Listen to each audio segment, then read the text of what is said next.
to Leesburg, Virginia in the summer of 2005. And having grown up in Fairfax, this wasn't the ideal location, but it was the peak of the housing bubble, and I didn't have a lot of options.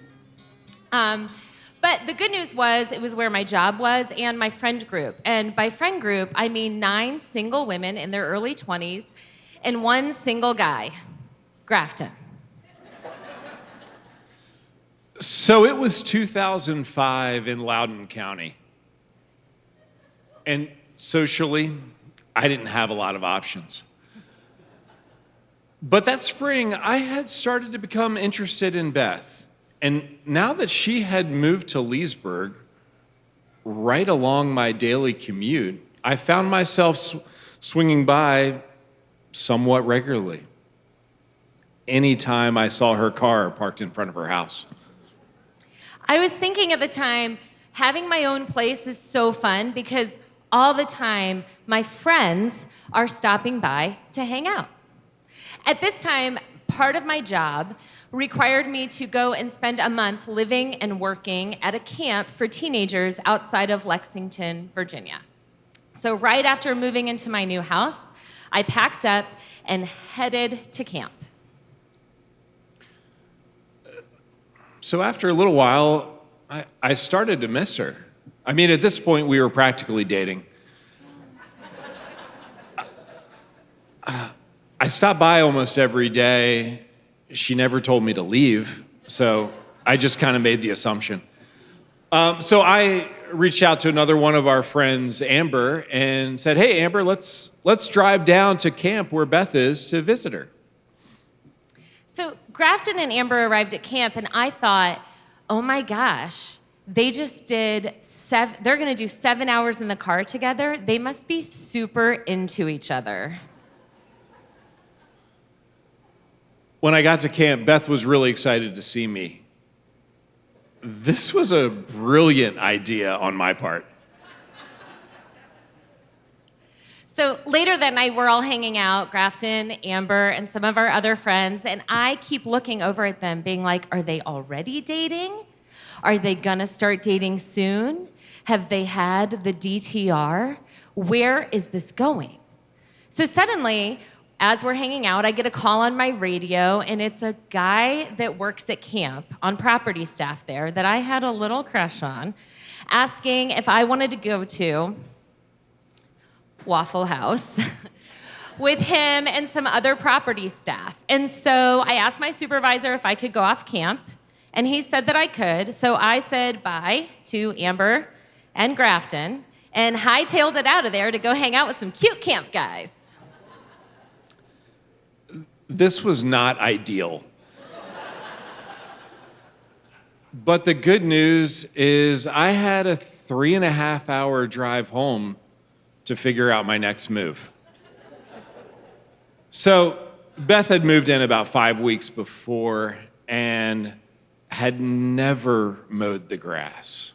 So I thought, how thrilled will she be when she gets home to find her lawn mysteriously manicured? I didn't notice.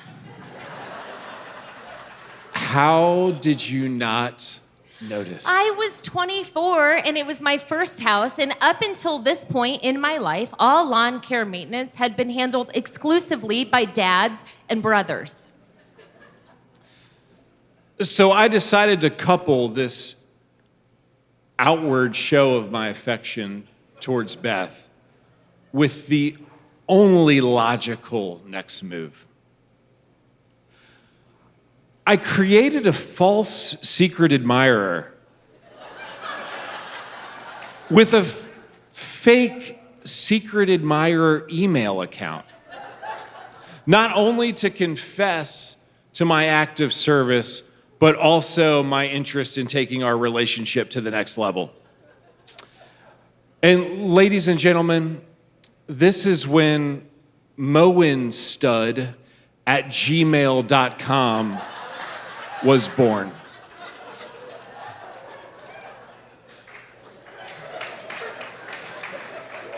And what can only be described as the best, worst idea I've ever had,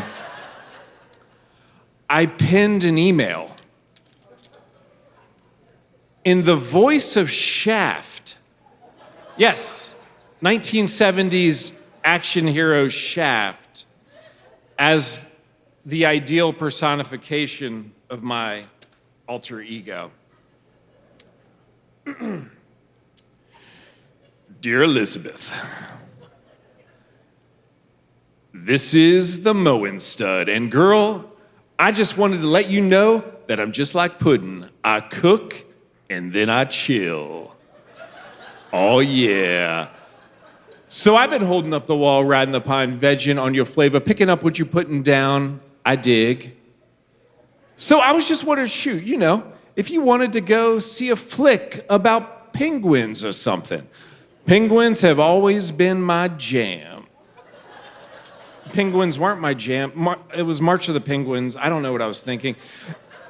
And I signed it, Mowing Stud. And I gave myself a tagline. The grass may not be greener, but it's shorter.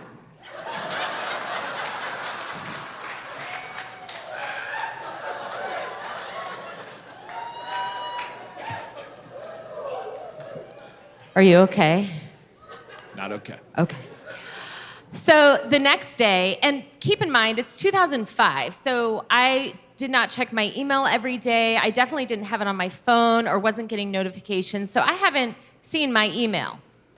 And I am out shopping with a girlfriend, and she starts to ask me questions about Grafton. She's like, do you think he likes you? And I said, no, he obviously loves Amber. They go on road trips together. And she says, well, I think he might like you. If he asked you out on a date, what do you think you would say? And I was like, well, I would say yes, obviously. So that next day, I will remember this moment for the rest of my life. I was brushing my teeth and staring at myself in the mirror when it hit me. Oh, shit. You know when you register an email address, the first thing they ask you for is your first and last name. And in registering moandstud@gmail.com, when it asked for my first name, I wrote Grafton. Last name, deButts. But in your inbox, it doesn't show the email addresses of the people that send you emails. It actually shows their registered name. So when Beth opens her email, she won't see an email from Mo and Stud. She will see this email from Grafton deButts. My brilliant plan was ruined. So there was only one thing left to do. I had to call her. Gling, gling. Hello? Oh, hey, Beth. Hey, Grafton. Have you checked your email? No, why? Oh, no reason. You'll find out later. But I was just calling to see if you wanted to go out to dinner and a movie. Maybe we can call it a date? Sure. That sounds fun. Let's do that. Okay, great. Okay, bye. Bye.